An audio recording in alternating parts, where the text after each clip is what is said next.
La circunstancia de que la justicia civil juzgara a los militares responsables de los crímenes cometidos durante la dictadura fue una circunstancia inédita.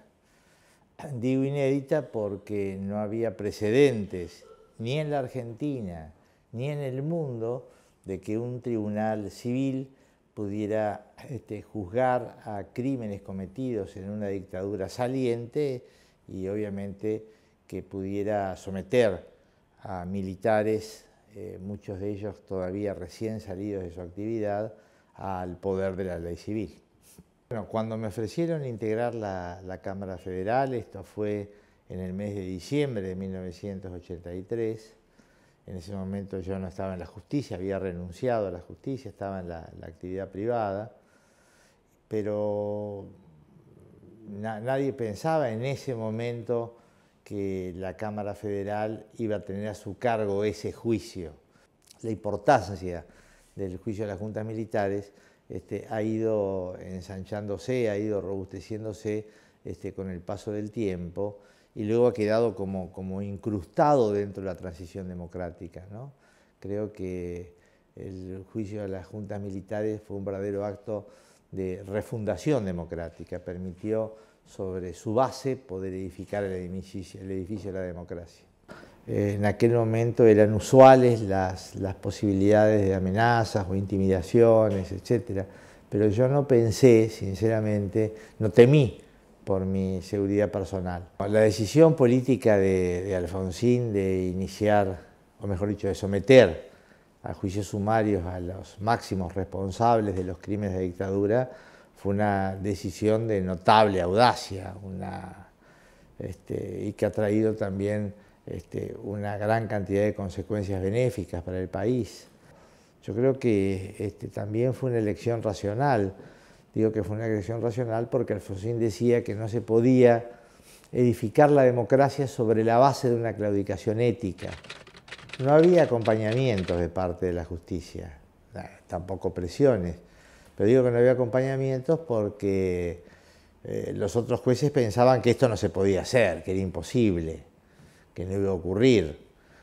Yo recuerdo que cuando me cruzaba en los pasillos de tribunales, poco tiempo antes de comenzar la audiencia, con algunos colegas, me decían, pero che, ¿en serio van a hacer el juicio? Los días previos a la audiencia son los días que yo recuerdo con mayor incertidumbre, mayor nerviosismo, sinceramente porque no sabíamos qué iba a ocurrir, no sabíamos qué se podía plantear, si lo íbamos a poder manejar, si íbamos a tener el planteo, con qué nos íbamos a encontrar. Comenzó con cierta tensión porque nosotros habíamos dispuesto, había muchas medidas de seguridad que habíamos dispuesto, pero una de ellas era que no se podían ingresar a la sala con ningún tipo ni de uniformes distintivos, emblemas, etc.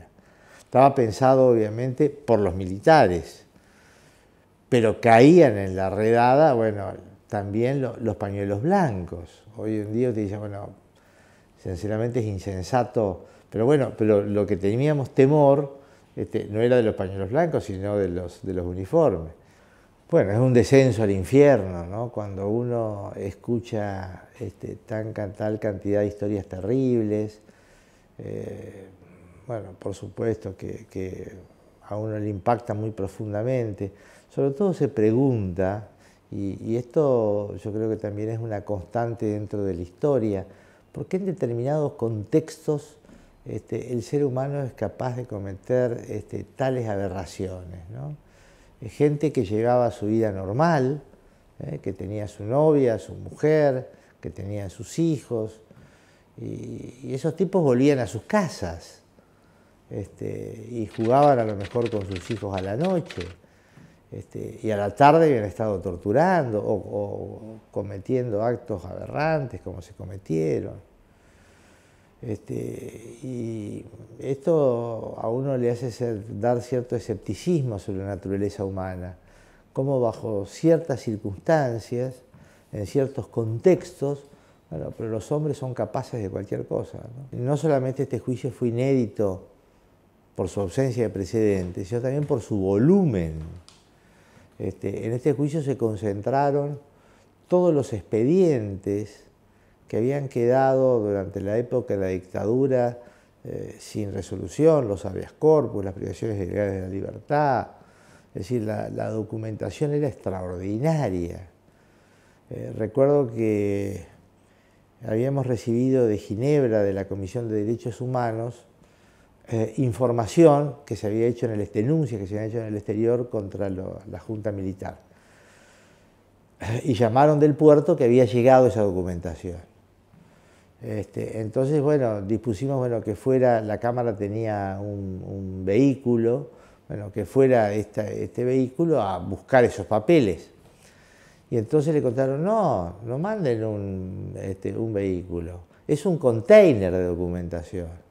La sociedad en el año 1985 estaba muy segmentada, porque había una porción que reclamaba con razón justicia, pero había otra que decía que a los militares había que premiarlos, que era una barbaridad someterlos a juicio, cuando gracias a los militares teníamos la democracia, que gracias a que los militares habían conseguido derrotar al terrorismo teníamos la democracia.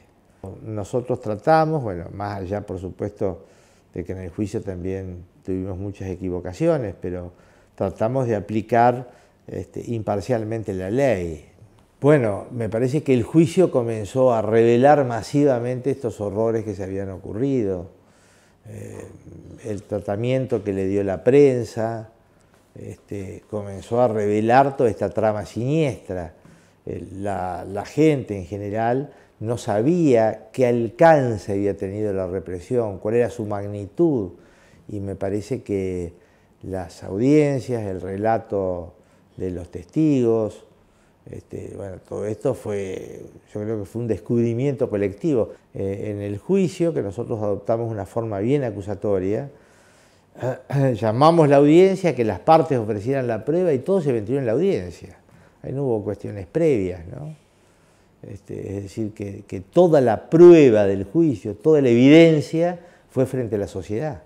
Teníamos la convicción de que debía hacerse justicia, de que la justicia era el camino civilizado, incluso el camino que marcaba la posibilidad de reencuentro, no era el olvido, era la justicia. Mirado a la distancia, sinceramente digo, bueno, ¿cómo pudimos hacerlo? Porque había tantas dificultades, era tan complejo, que ocurre como ocurre en muchos acontecimientos históricos, ¿no? Que son una gran sumatoria de pequeñas casualidades que se dan todas de modo positivo. Sobre todo, cómo pudimos hacerlo en tan poco tiempo.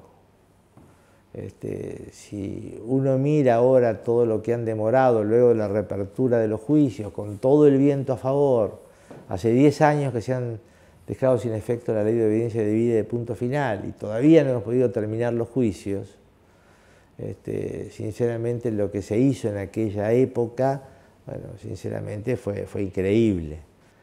Que a veces los comandantes poniéndose de pie cuando nosotros ingresábamos a la sala, ¿no?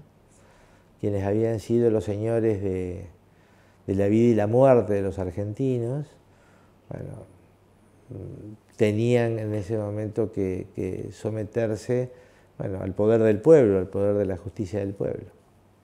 Bueno, el juicio para mí significó sin duda un motivo enorme de orgullo, lo más importante que he hecho en mi vida y que haré en lo que me resta de vida, sin duda. Y estoy muy agradecido al destino que me permitió integrar ese tribunal junto con mis compañeros. Para la Argentina creo que el juicio significó una bisagra en la consolidación de la democracia. Fue la piedra fundamental, yo creo, donde se fue edificando luego la democracia. Porque el juicio hizo realidad un principio básico de la democracia, que es el de igualdad de todos ante la ley.